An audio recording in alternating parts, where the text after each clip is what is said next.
Question number 17, কিছু পরিমাণ জলে দুধের পরিমাণ জলের 4 গুণ এবং মিশ্রণের পরিমাণ এখন 7.5 লিটার। বলেছে মিশ্রণে 90% দুধ পেতে আরও কত দুধ অ্যাড করতে হবে।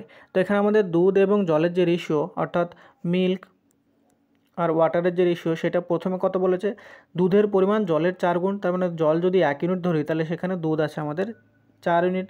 এবার বলেছে মিশ্রণের পরিমাণ হচ্ছে 7.5 লিটার, তার মানে আমাদের 4 + 1 তার মানে হচ্ছে টোটাল 5 ইউনিটের ভ্যালু আমাদেরকে দেওয়া আছে 7.5 লিটার। বলেছে মিশ্রণে 90% দুধ পেতে, 90% দুধ মানে হচ্ছে 90% মানে হচ্ছে 90/100, তার মানে হচ্ছে 9/10, অর্থাৎ টোটাল মিশ্রণ যদি আমাদের 10 ইউনিট হয় তার মধ্যে 9 ইউনিট দুধ এবং 1 ইউনিট হচ্ছে আমাদের জল হবে। তাহলে এখানে আমরা লিখতে পারি এখন দুধ এবং জলের যে রেশিও সেটা হচ্ছে 9:1। তাহলে এখানে দেখো আমাদের এখানে বলেছে কত পরিমাণ দুধ অ্যাড করতে হবে। তো এখানে আমাদের জলের কথা অ্যাড করা কিছু বলেনি, তাহলে এখানে দুটো যে অনুপাতটা পেলাম সেই 2 অনুপাতে আমাদের জলের পরিমাণটা সমান আছে। এখানে জলের অনুপাতটা যদি সমান না থাকতো তাহলে আমাদেরকে জলের অনুপাত সমান করে আমাদের দুধ কত অ্যাড করতে হচ্ছে সেটা দেখতে হতো। তো এখানেও সমান আছে, তার জন্য আমাদের সেটা নিয়ে মাথা ঘামানোর দরকার নেই।